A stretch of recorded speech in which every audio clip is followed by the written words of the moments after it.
Let's go on to some other stuff with regarding the Pittsburgh Steelers right now. Think Ben Roethlisberger right now. He's going to be entering his 18th season at the age of 39 years old right here. He's trying to pull off a rare feat that many quarterbacks do when coming in at the age of 39 or older. Big thing that was crapped out there. Will he be able to start at least more than half of his starts this year at the age of 39? I don't think that should be an issue. But if he happens to do so, in the 21st century this year, you had Tom Brady, Brett Favre, Philip Rivers, Doug Flutie, Drew Brees, Vinny Testaverde, and Peyton Manning. And Tom Brady and Philip Rivers are the only two quarterbacks who have been able to start all 16 games at the age of 39 and over. I mean, basically, you had Philip Rivers, who started back last year, 2020, with the Indianapolis Colts, basically, his only season before he finally decided to hang up the cleats and retire. He is now enjoying his retirement and getting the coaching, as you can see right there, for basically, for the age of 39, he started 12 out of 16 games. But Philip Rivers so far, I mean, go figure. I mean, the only quarterback so far right now in recent memory to start all 16 games, and not only make 16 games, but make playoffs. There's a few more people who did start all 16 games. I mean, you have Favre with the New York Jets once upon a time, 13 years ago, when his only season with the Jets after he unretired from the Packers. The only thing is they didn't make the playoffs. He was on the cover of Madden that year. I believe he did have an injury throughout that year towards the end. I forget what it was exactly, but yeah, that's what you're looking at right now. And you look at, for the time being, for the people who are at the 39 who led their teams to the playoffs, again, that's Tom Brady, Drew Brees, Peyton Manning, and Philip Rivers, who, when playing their season at the age of 39, they've led their team to the playoffs. So Ben Roethlisberger is looking to join an elite class right there. Can he? I would think so. I think he's definitely looked in a more happier mindset right now. Definitely, I mean, doing a good job of keeping himself in shape. I mean, no surprise there, especially the last couple seasons when you really put things in perspective. I mean, 2 years ago, I mean, don't forget, I mean, he was also in tremendous shape, I thought, back in 2019, the same season where it would end devastatingly in the home opener versus Seattle Seahawks, where he'd be lost for the season. And when you really think about it right now, I mean, Ben Roethlisberger, who's took a long journey to get back to this point right now, and of course, he's not forgetting how his season ended. I mean, with his team, I mean, against the Browns, a horrific playoff loss once again. I mean, in that game, I mean, 5 turnovers, I believe, in that game, 4 of them on him. But still, I mean, you got to believe he's got more. He's still got a little something left. We'll find out today. But I definitely tell you what, this game will definitely be a tone setter for today versus Buffalo Bills right now. And but when we look at it right now, too, I mean, with Matt Canada, he says, I coach for the Pittsburgh Steelers for Mike Tomlin. I work for Mr. Rooney. I'm spending time with a Hall of Fame quarterback. I got a great gig. Matt Canada was saying on Thursday, according to Dale Lally. So now let's go ahead and get into right now, as we look at it, keys to the game as well as the inactives. Let's start with keys to the game right now. Now, I mean, for right now, the Steelers lead the all-time series going into this game versus the Buffalo Bills. Regular season at 14-10, 16-11 overall, including the playoffs and where they split. So right now, when you look at it too, I mean, like I mentioned at the beginning of this podcast, 0-2 versus the Buffalo Bills in their last 2 stints. I believe that's a little bit with smoky mirrors, to tell you the truth. And I'm not taking anything away from the Buffalo Bills. I think they got a great defensive unit, a team that can make and force a lot of turnovers right there. I mean, you got Josh Allen, who's been terrific. I think he's becoming one of the future studs in this league right now, who might be able to claim his stake to team MVP and do something that no other quarterback has done in the history of the Bills. Not only take his team to the Super Bowl, but win it. I'm not sure if I'm ready to go there just yet. But I mean, this is a team right now who's got to be highly favored right now. Not only that, but I mean, definitely try and win the AFC East. I gotta believe how much more company they'll be having with revamped New England Patriots team, who did not have a lot of their defensive players available, who opted out last year due to COVID season right now. Here's key number one for this game. I'm going to be looking at it right now on point. Take care of the ball. And that's one thing Mike Tomlin definitely alluded to in the Mike Tomlin show with Bob Papiani. As you can see on YouTube right there, feel free to check that out. With Pittsburgh Steelers, that's primarily hosted by Bob Papiani. And of course, being swung to Missy Matthews right there, the main host on there. I mean, when you really look at the last two matchups, -3 and turnover ratio.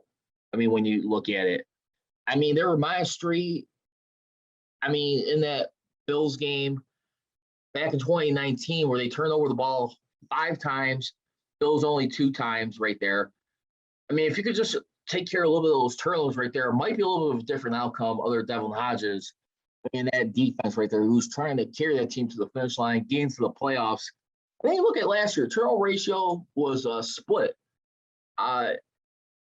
It was right there, and I felt like the Steelers had a decent start in that game. I mean, it wasn't until like the end of towards the end of the half where he had that pick six, and the wheels started to fall off right there. But I think the biggest thing too, I mean, it was just around the time where we saw Ben Roethlisberger start to unravel with the quick passing game, how it really started to backfire in their face little by little. I mean, you saw signs of that, I mean, since the Tennessee Titans game a year ago, and then trickling down to like around the Ravens game, which was supposed to be on Thanksgiving, but they ended up playing in December instead.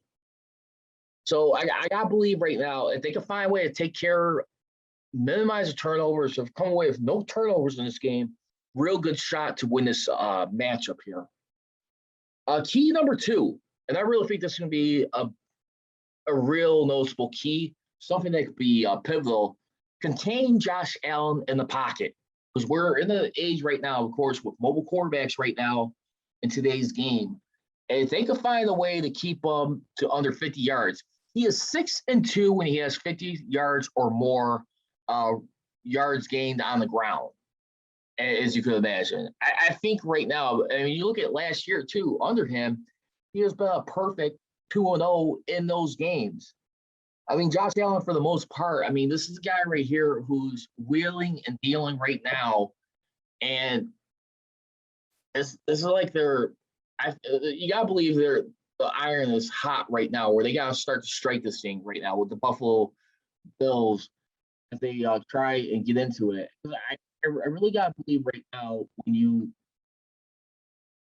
look at it too. I mean, the future for them, and I'm not sure if they're going to be moving away from Buffalo coming up in due time, but that was definitely one of the topics this past season, where the ownership group is trying to have it publicly funded for a new stadium. But we'll see how Sean McDermott could do once again in today's matchup right now as Bills coach. As we look at things, I mean, so far, I mean, as Buffalo Bills coach, he is 2-0 versus Tomlin.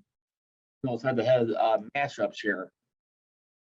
So let's also go to our final key in this game, special teams defense. The Steelers cannot allow the Bills' special teams return to set the tone early with nice field positioning. The Steelers were have surrendered the 4th most punt return yards at 320 yards. And then you also had 908 yards on kick returns. I mean, which was 8th most. So I gotta believe right there, you don't want to give this team nice field position to start off. I think you want to find a way to limit that and then you'll probably have a pretty decent outcome in this game.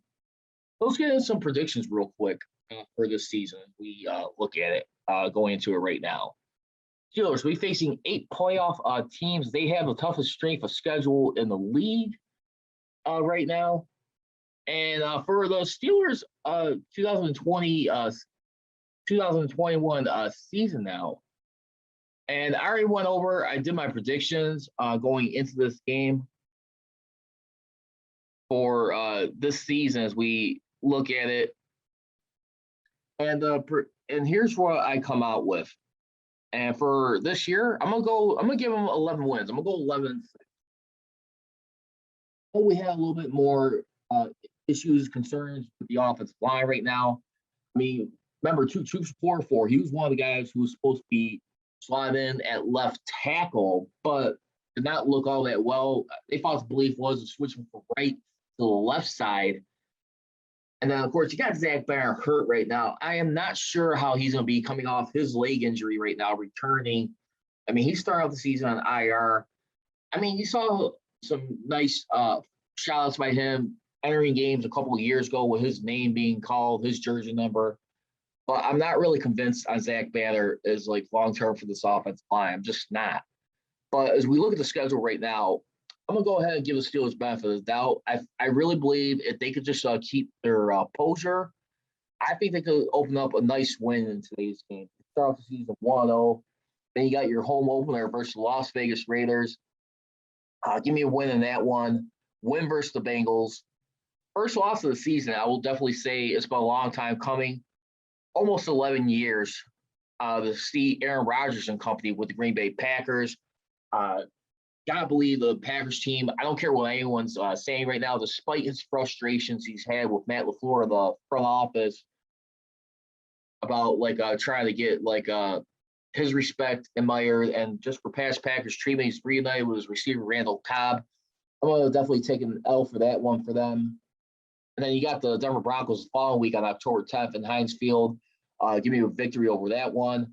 Seattle Seahawks, I got to believe this can be Ben Roethlisberger's revenge game, but I wouldn't be surprised if the Seahawks get the upset in this. And Pete Carroll has definitely been able to outcoach Mike Tomlin quite a few times and recently. And I want to say he's got a perfect 3-0 versus him, or 3-1, excuse me, when we look at that. So give me a loss in that one as much as I want to see him get that win. Same team where he had to leave at the end of the half with a throwing elbow.